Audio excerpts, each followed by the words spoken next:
I greet you in Lord's holy name.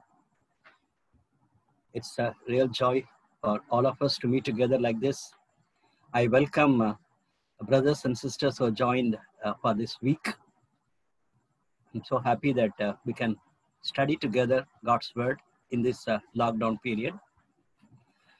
We were praying for our dear brother Madhivanan, who has finished his PhD in Pondicherry University, because he was affected with corona, and we were all praying, and by God's grace he's all right, and today he has joined with us for the Bible study.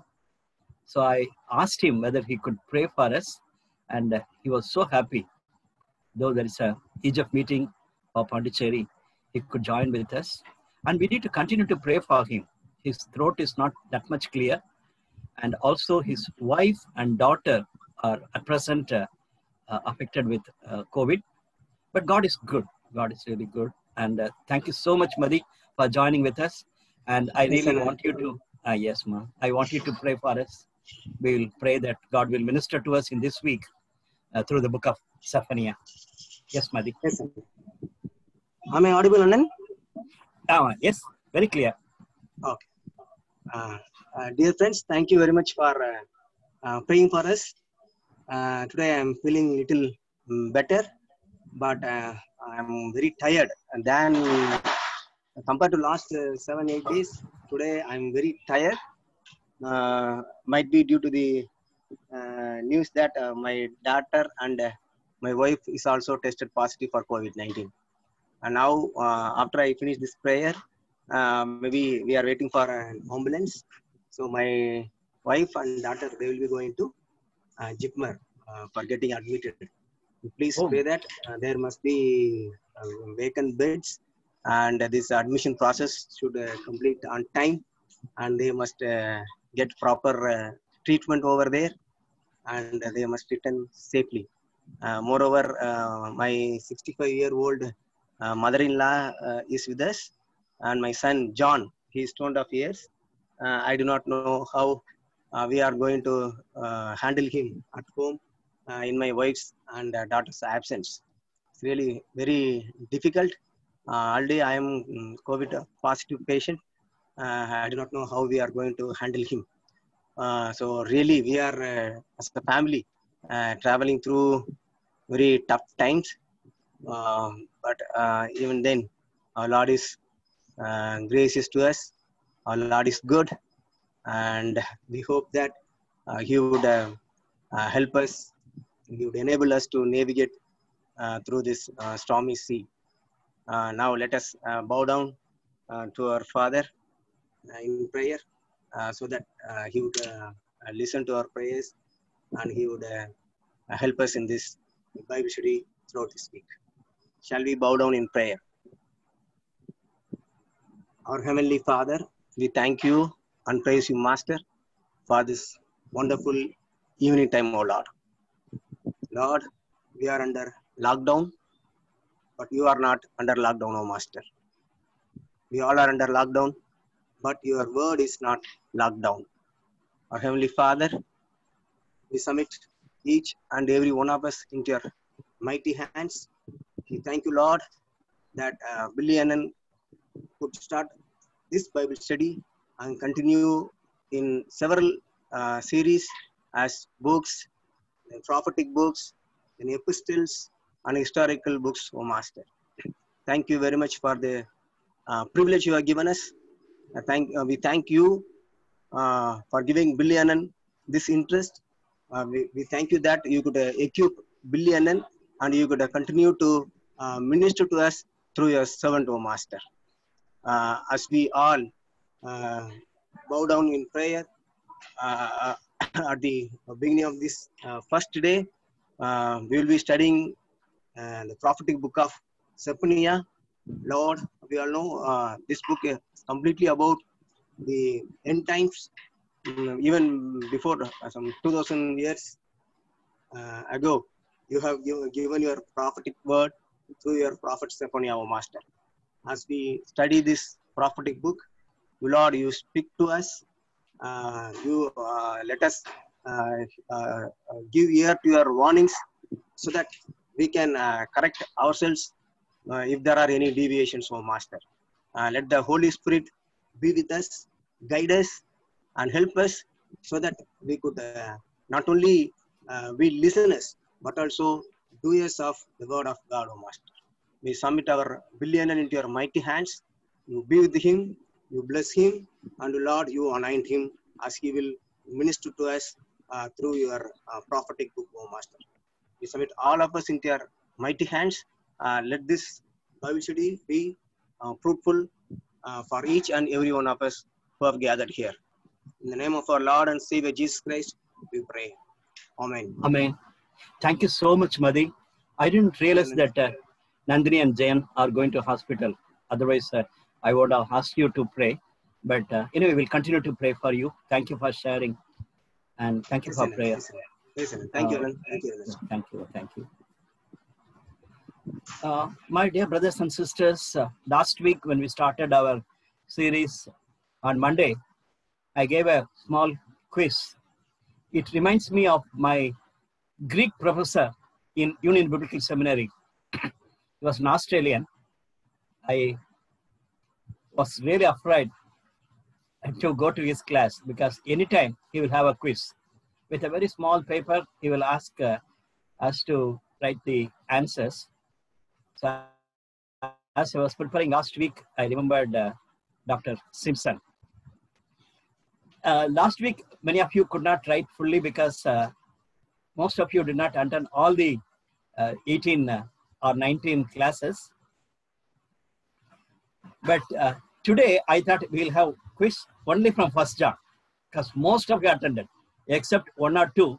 Most of you attended 1st John class. We'll just check whether how many we can write for these 10 questions. What is a word that is repeated 27 times in 1st John? What is the key verse of this book? The key thought and the key verse, chapter and verse. How many ways John knew the word of life? The word of life. How many ways? What are the 3 words which are very close to John's heart? 3 words, both in John's Gospel and also in first epistle. We can read these 3 words. Let's try to get a reference.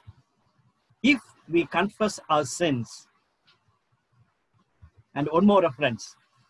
See what a great love the Father has lavished on us.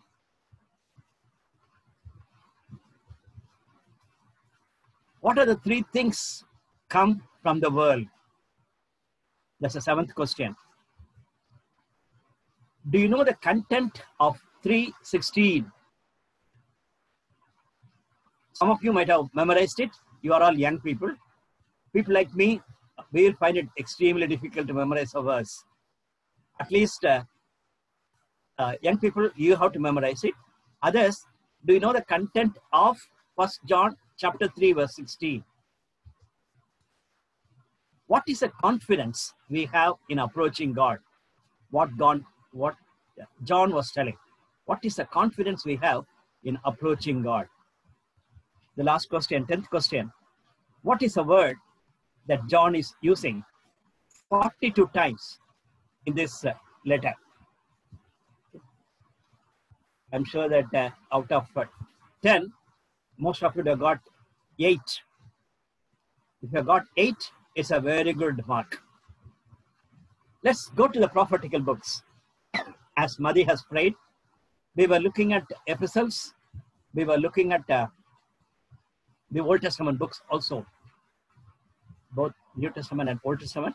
I really thank God for my brothers and sisters who are giving me feedback, for encouraging me after the message by sending the notes, which was useful to them. And also, I'm so thrilled to hear from some of my friends what is their interest. Someone has asked me to take book of Hebrews. I have to wait for some time. Another person has requested me to take Esther, because the book of Esther, they were not coming back from exile. They were staying back in their own place. The beautiful thought, Esther. Like that, some people are asking. I'm excited. That motivates me to study. Even as I prepare this series on Zephaniah, I am really scared. That's what I have mentioned even in my WhatsApp group. Before we go into the exact book, Zephaniah, let's look at briefly the background of it, the prophetical movements. Some of you, it may be a strong reputation, but for some of you, it may be useful because later part, you have joined with us. There were individual prophets, but definitely the prophetical movements or communities were there right from Samuel's time. Even in Elisha's time, we see that Elisha was talking to the 50 other prophets. He said, no, don't talk about it. I'm going to follow my master, Elijah. So we know that there were communities of prophets. And normally we say that Samuel was a first prophet, though Moses has mentioned that a prophetical voice about Jesus coming. In my meditation, in these days, as I looked at the book of Numbers, I was thrilled to see that this passage in Numbers 24th chapter, where Balaam, you remember the famous man who was confronted by a donkey. But later God told him, you go. And then he went. He was telling exactly what God was telling. Right. And when we look at verse 15, then he spoke his message, the prophecy of Balaam, the son of Beor, the prophecy of one whose eyes sees clearly. NIV says very clearly, prophecy. Then the prophecy of one who hears the words of God, who has the knowledge from the Most High, who sees a vision from the Almighty, who falls prostrate and whose eyes are open. Then he says, a star will come out of Jacob. Clear about the coming of the Lord and clear about the coming of David, the king. Balaam has prophesied. In that way, don't simply come to a conclusion that Samuel's time, Elijah's time, prophets are there. Even before that, God has revealed. Prophecy is nothing but revelation of God's word, both for the future and for the present. Both are important. Foretelling and foretelling, both are important. The life of the prophet in tough situations should be considered. They were not in a very comfortable situation. There they have come and prophesied. They were very tough. Even Balak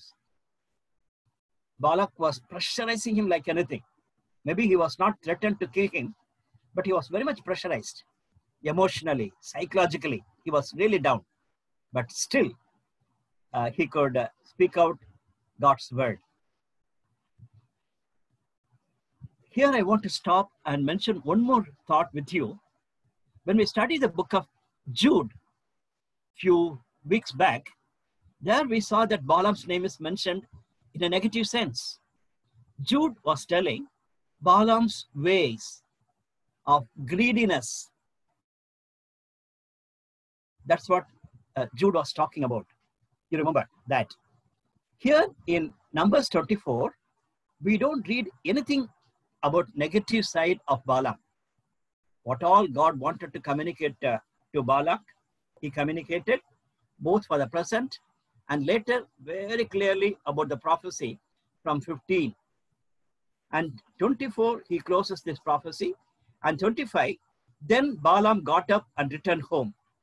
And Balak went his own way, as if they were separated. Then, why did Jude is very negative about Balaam?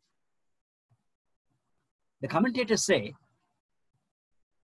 the thing is, Balaam might have stayed back too long with Balak, or Balaam would have come back to Balak and gave a clear-cut message saying that these people cannot be shaken. They are all blessed by God. That's the way it starts. When you look at the chapter 23 onwards, you see that that's what he says. These people are God's people. God is pleased to bless them. But I have one suggestion. If you want to follow, you can do it. That's the way Balaam would have told. What he said is, give your daughters in marriage of these boys and invite them for your festivals. How do we know that? Right after this prophecy, it comes. Numbers chapter 25, verses 1 and 2. The people of Israel have got married to these people, Balak's people. And they all went for the festivals and they started worshipping the God. Balaam has clearly misguided. That's the reason Jude can say we have to be very careful in Balaam's ways. Why wanted to communicate here? My brothers and sisters, we may be having a prophetical voice. We may be prophets in terms of giving God's word, but our loose talks and our loose life and our moral life should be checked. Very big challenge, very big challenge. So don't say that a prophet will be a saint. A prophet is an angel. He is a human being. And Balaam was a typical example of us. Even later, in Nehemiah's time, I see one more incident. It's parallel to that one. Nehemiah was there, and in 6th chapter, we see that his enemies came and wanted to call him back. Come and have a discussion with us, because the king is upset with you. And you are making a big civil war. Then Nehemiah said, nothing doing, I'm not coming, I'm in a great job. And what all you say is just imagination. Nothing is there. You have to read Nehemiah chapter 6. In the first paragraph, he mentions the names. These are the people, our enemies. Then he prayed for them. What happened? They couldn't kill him and they couldn't stop him. Everything went on fine. 8th chapter, there was a big revival among God's people after hearing God's word. 9th chapter, Nehemiah is going back to his king. Later, about 15 years back, later, he comes back to see what's happening in Jerusalem. And in the last chapter, we read that Nehemiah was shocked to see there was a upsided commitment. The leaders of Judah has married the daughters of these enemies.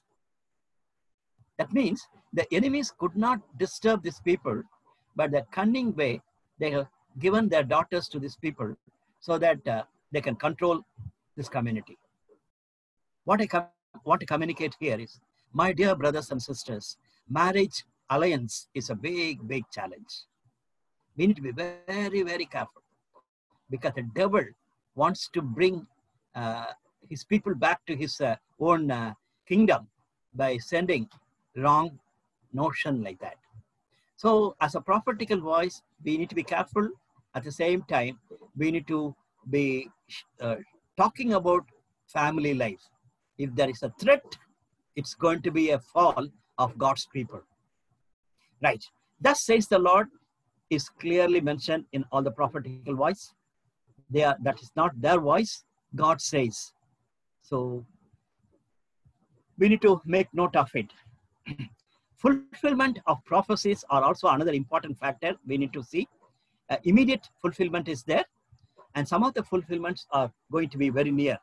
For example, Balaam's prophecy in David, it was fulfilled. And later, not only a branch in Israel by David has come, very much later, Jesus coming exactly like from Judah, and in the line of David has come. And some of the prophecies, very clearly we know that it's yet to happen. That's the reason we have a great hope that Jesus is going to come back and he will take us with him. So that's the greatest hope we have, because the prophecies are fulfilling, and one day the final prophecy will be fulfilled that the Lord Jesus is going to come back. And definitely we know that the judgment and hope are very much highlighted in the prophetical books. And prophets, not only they are giving judgment, they are giving hope. But when we look at the prophetical books, we see that there are different times, and the judgments are given in different times, and restoration or hope also given for different times. The 8th century prophets, they were warning both the northern kingdom and southern kingdom, be careful. But Assyrians came and attacked them. So that was a fulfillment immediate. And as we see that judgment they're talking about, it's happened in 722. But the restoration, right after that, the 6th century prophets are warning the southern kingdom, and the restoration was happening. God in his mercy has restored. But definitely we know that there's a great hope for the future. And the 6th century prophets were Nahum, Habakkuk, Zephaniah, and Jeremiah, and Obadiah. Already we finished Habakkuk and Obadiah. And Jeremiah is next to Zephaniah. As we are going to look at Zephaniah, we need to keep that in mind. Jeremiah has a long passage of warning, and he underwent many, many experiences. And he has many messages, including a new covenant he's talking about. But Zephaniah is a prophet straight, day of the Lord, as Madi has prayed. It is about the coming of the day. At the same time, the day is going to happen. And Zephaniah was straight in talking completely on the day of the Lord. And in the last, there was a message from Zephaniah, and we could see that it's highlighted as a message of hope. Otherwise, it is a strong day of the Lord warning. Exilic prophets and post-exilic prophets were there. Day of wrath. What do we mean by that? We need to understand. Day of the Lord is supposed to be a joyful one for a believer. But the day of the wrath, it's very clearly, it's known as a day of wrath because the judgment of God is coming upon all of them. One commentator starts this book like this. I was excited. If someone said, "You are so judgmental," would you consider a compliment or an insult? Very natural. At home, in the fellowship, in the church, when I'm making a judgmental statement, and people immediately will say that you are so judgmental.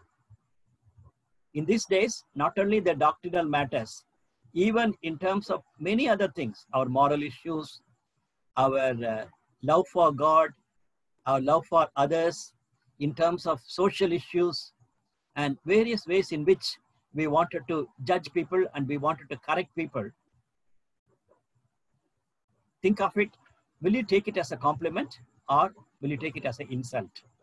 Maybe for Zephaniah, it's a big question. Secondly, the concept of judgment has fallen into disfavor in our times. In these days, people are not happy to hear about the judgmental statements. They want to close their eyes and ears. They don't want to see the preacher. They don't want to hear the preacher. If something about love, if something about blessings, if something about all favor, they are very happy to hear that. But we know the God of the God is love. First John we studied very clearly. God is love. And at the same time, we studied the other side of the coin is God of just. God of the Bible is very much God of love, at the same time, God of judge. So my brothers and sisters, in our ministry, as we minister to others, don't be only talking about love. You need to have a grace and strength to talk about judgment. even at home situations, in our neighborhood, especially in our ministry, and definitely in the church. They need to hear God God of the Bible is very judgmental. One more aspect I want to share with you.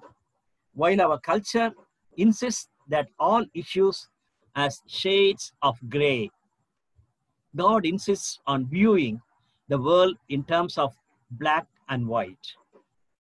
This is also, I'm a bit concerned, as a Bible-believing Christian, as an evangelical, we need to be very careful. Let me give a simple example. People will say, if you want to construct a house, you have to bribe. Then only your paper will go. If you want to take electricity connection for your house, you have to pay. So, in our culture, corruption is a gray area. Don't call it as a big problem as such. Just give as a service charge. Somebody is helping you, you are giving a service charge. That is not a black, it is only a gray. My dear brothers and sisters, be careful, be careful. This is one example. In terms of moral issues, there are many, many gray areas. We need to be very careful. Our God view this world in terms of black and white. As a child of God, we need to be longing to do that. Father, remove the gray areas from me. Let me have the guts to say this is black and that is white. We need a special anointing from God to do that. When we look at the main message of this book, as I said, judgment is a strong word. But at the same time, this particular verse, in between it comes. Zephaniah chapter 2, verse 3. Seek the Lord, all you humble of the land, you who do what he commands. Seek righteousness, seek humility. Other word is important. Perhaps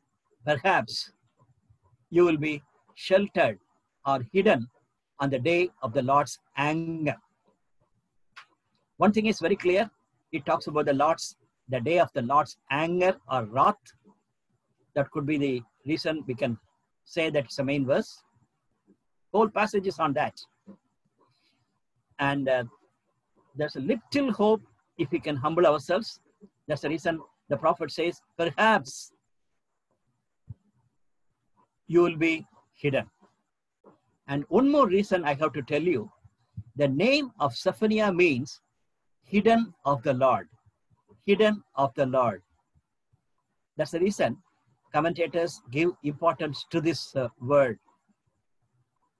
Hidden. And in Zephaniah chapter 2, verse 3, the word is used. The prophet, we do not know why his parents named him like this, hidden of the Lord. But commentators say that it could be an indication of divine favor on a child born during the bloody and dangerous reign of Manasseh. Look at that, 2 Kings chapter 21, verse 16. Moreover, Manasseh also shed so much innocent blood that he filled Jerusalem from the end to end. Besides the sin that he had caused Judah to commit, so that they did evil in the eyes of the Lord. Zephaniah was born when Manasseh was a king. And we know that it was a very hard time. And his parents wanted to name him, maybe because he was hidden of the Lord. I want to stop and wanted to make some observations here. Number one, your name is very important. You will say that I didn't choose this name, only my parents kept it or my grandparents kept it. It is true, but you have to ask your parents why they have named it. There could be some reasons for it. And very few they wanted to name their children out of the cricket players or cine stars and other things, hoping that one day my daughter will become a cine star, or one day my son will become a cricket player like Sachin. Like that, they wanted to name. Some of them, just like that, they don't mean anything. Just like that, they get a name and then do it. As a child of God, as a believer, you need to you have to make note of it. Whenever God is blessing you to name others, and when God is blessing you with children, give names properly. I love to hear from parents, before the child is born, they'll think of the names. They'll keep the names. If it is a boy baby, this is a name. If it's a girl baby, there's a name. And there's a reason for it. Lovely. Zephaniah was hidden of the Lord. So live out your name with the help of the gracious Lord. Zephaniah did it. Manasseh's time was the time of greatest corruption, injustice, paganism in Judah's history. Look at that. Zephaniah was born in a time of greatest corruption, injustice, and paganism. My dear brothers and sisters, whenever you talk about the historical events happening around you, even in our own state or in a country or in the world, remember the time of the child was born. During the time of Corona, as children are added in the families, I'm just thinking of it. The parents, what name they will name this boy or a girl. And when the persecution is going on in the church, for example, Nigeria, tremendous persecution, and a child is born, what name they can name the little boy or a girl? And in time of greatest corruption, injustice in your own place, and think of it, Zephaniah was born during that time. But interestingly, Manasseh's grandson was King Josiah. He reasserted the nation's faith and obedience to God. Zephaniah became a prophet during Josiah's time. Praise God, praise God. God is in control of history, and God is protecting you. This morning, I had a rare privilege of talking to a young man, and he was doing his PhD. And his testimony was so powerful. Tonight, I'm going to bed with a grateful heart that God is at work in a powerful, powerful way. I can go on with many stories like that. God in his mercy protected this little baby and his younger sister. And now he has come from a other faith. Not only that, from a community where it is closed. He says, if my mother and my sister and myself will communicate that I'm a Christian, we do not know when they will throw us from this village. That in that condition he's living, but he has a great confidence. The one who has protected me as I was a very small boy, as a child and as a small boy, and he will take care of me. So we have a history to say. Some of us may be from a big generation to go back and talk about it, but I wanted to tell you that God is at work. God is hiding some of the people for the future generation. The outline of this book, first 6 verses, we are going to see today, the judgment of God. Chapter 1, verse 7 to chapter 2, verse 3, the day of the Lord announced. It's a long passage. God willing, tomorrow we'll be looking at that passage. The day of the Lord announced. Day after tomorrow, God willing, we'll be looking at this passage, chapter 2, verse 4 to chapter 3, verse 8. Day of the Lord is implemented. It's happening. It's not only announced, it's happening. And Thursday, God willing, we are going to look at a very positive note, a beautiful note, restoration of the remnant. Zephaniah also is talking about hope, but his main message, he doesn't have any other thing. Main message is on judgment. I'll tell you the other way of looking at this book. There are 7 paragraphs. We can look at it. All the 6 paragraphs having a word judgment. God's judgment on the entire world, God's judgment on Judah, God's judgment for repentance, God's judgment of the nation, God's judgment of Jerusalem, and God's judgment of entire earth. In one verse he's mentioning. Before, he talks about God's promise of restoration. It's filled with judgment, and there's a beautiful ray of hope in the end of it. These are 7 paragraphs. Today, we are going to look at Zephaniah chapter 1, verses 1 to 6. I requested dear brother Manohar from Vijayawada. He's an EGF member from Chennai. I'm so happy that he could join with us. Manohar, I hope you're ready. Yeah, Uncle. Can you hear me, Uncle? Yes, Manohar. Yeah. Today's portion is Zephaniah chapter 1, verses 1 to 6. The word of the Lord that came to Zephaniah, the son of Cushai, son of Gedaliah, son of Amariah, son of Hezekiah, in the days of Josiah, the son of Ammon, king of Judah. I will utterly sweep away everything from the face of the earth, declares the Lord. I will sweep away man and beast. I will sweep away the birds of the heaven and the fish of the sea, and the ruble with the wicked.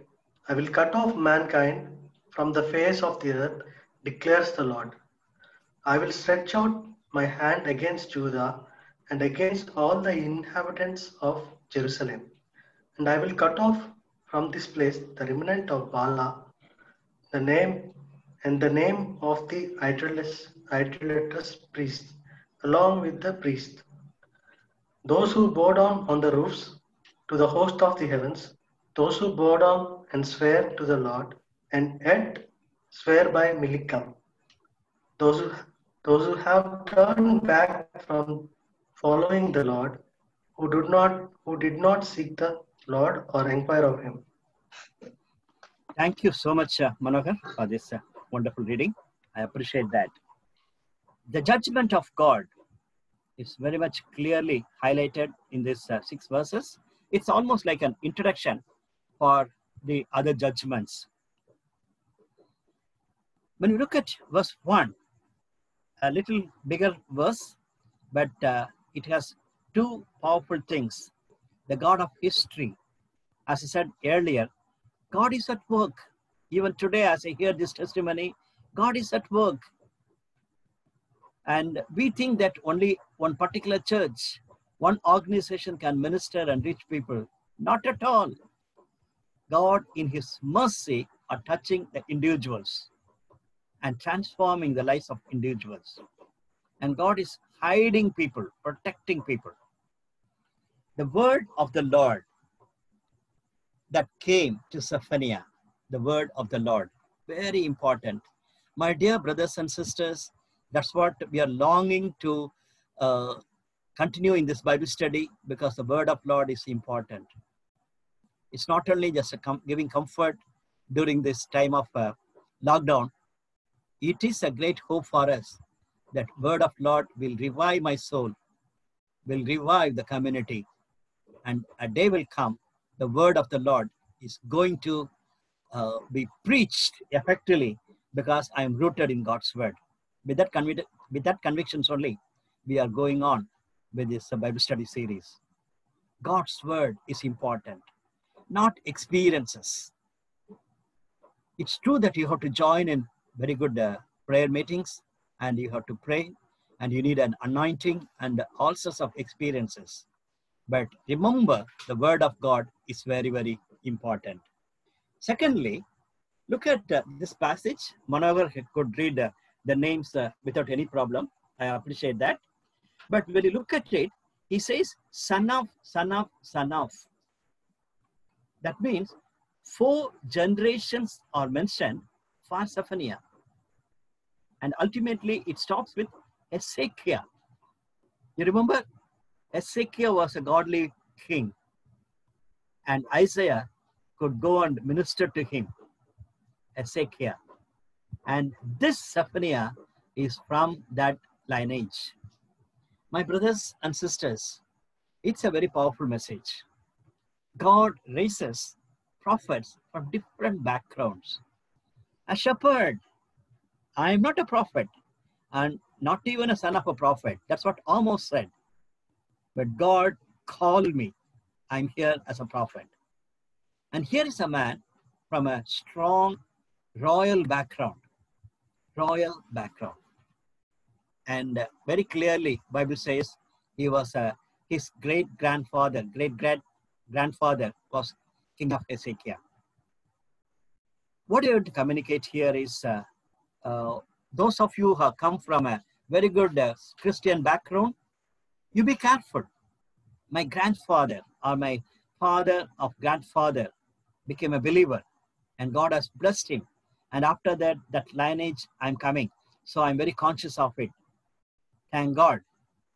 And be careful. But most of our study group members may not have such a lineage. But I wanted to communicate to you, my brother and sister, 2 things. That's my burden. Number 1, think of the spiritual lineage. When you lead other brother or sister to Christ, he or she became your son or daughter. And that person leads another person to Christ. And you became a grandmother or a grandfather spiritually.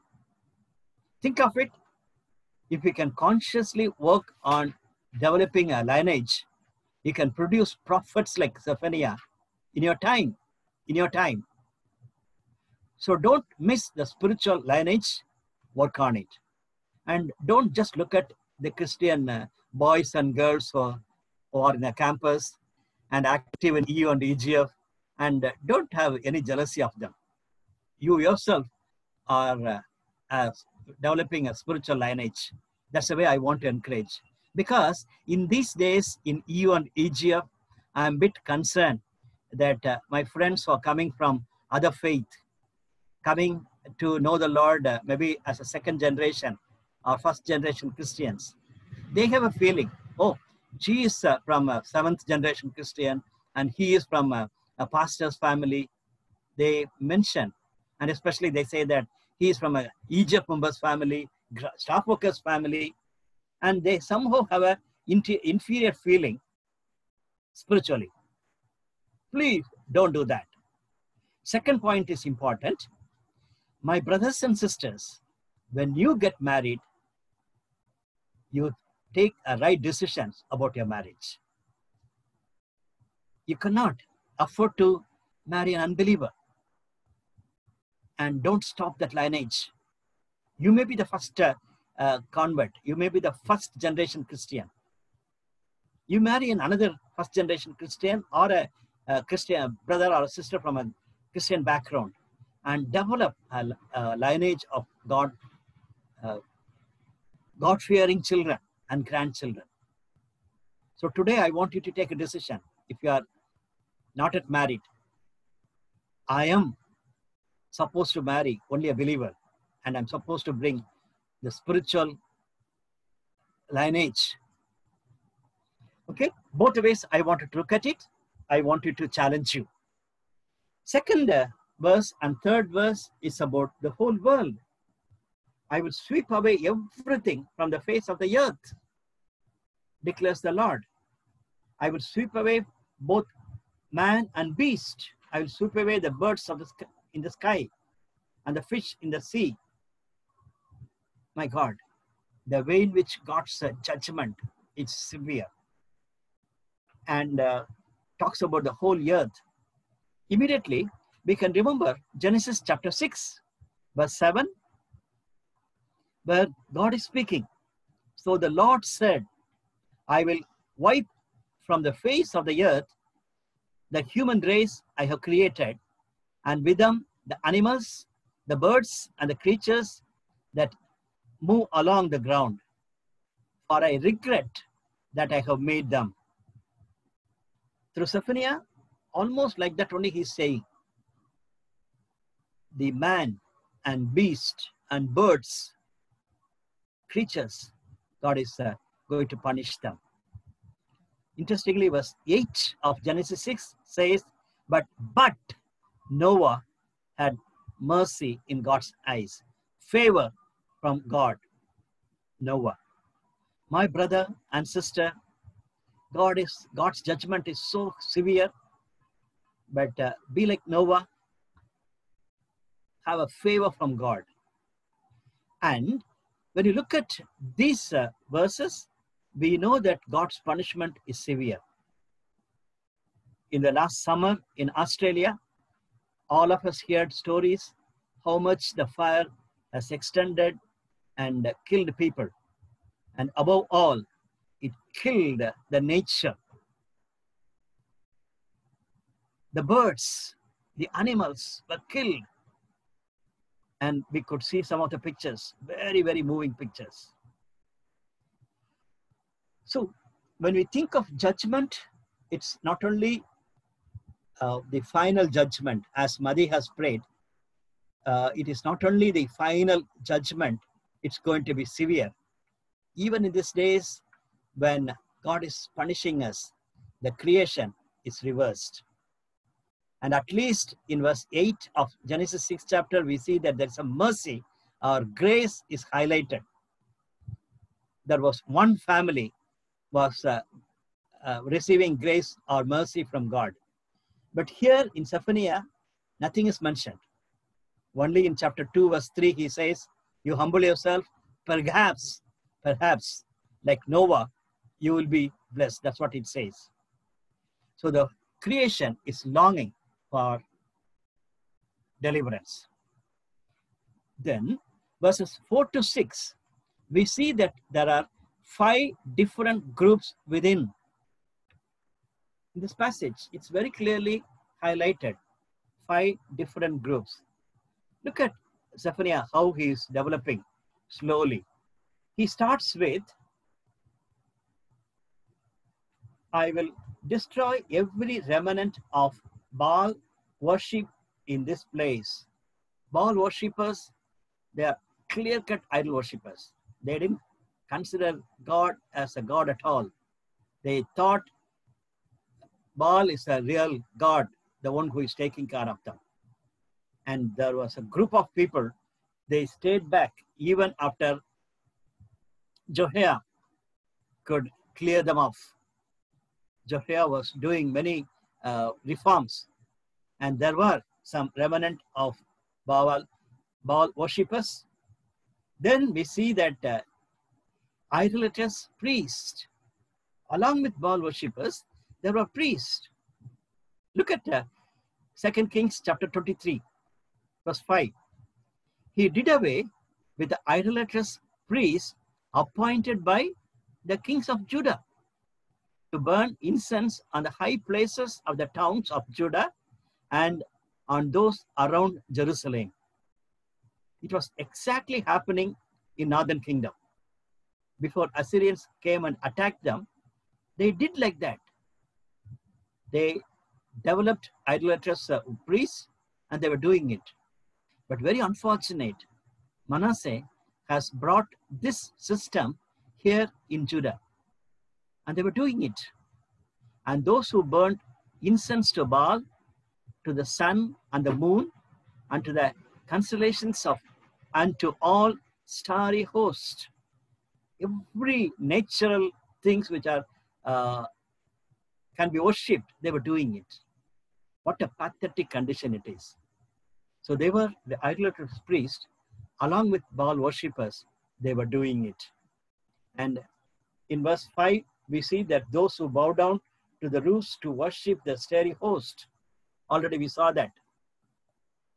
Those who bow down to the swear by the Lord, and who swore by Moloch. They were just having God and also with others who worship other gods along with others. What a pathetic condition it is. How true it is in our times. But look at last one, verse 6. Those who turn back from following the Lord and neither seek the Lord nor inquire of him. That was a very sad story of the people of Judah. When you go back from here, there are people who go to church and they are in committees and they wanted to do something in the church and things like that. But they are very indifferent. They don't seek the Lord or inquire of him. They are backslidden Christians. They are namesake Christians. There are many in our churches. Verse 6. And others, they worship the Lord, but along with that, they worship other gods. But other three groups, very unfortunate, they were all worshiping the idols. My dear brothers and sisters, maybe exactly physically when we look at it, it's happening around in our churches. That's what I'm burdened about. When we look at Zephaniah, it is not only for people who are in the first three categories. The fourth and fifth category is also equally important. And most of you who are representing, or most of you are placed in a where the Christian communities, Christian families are in threat of the spirituality.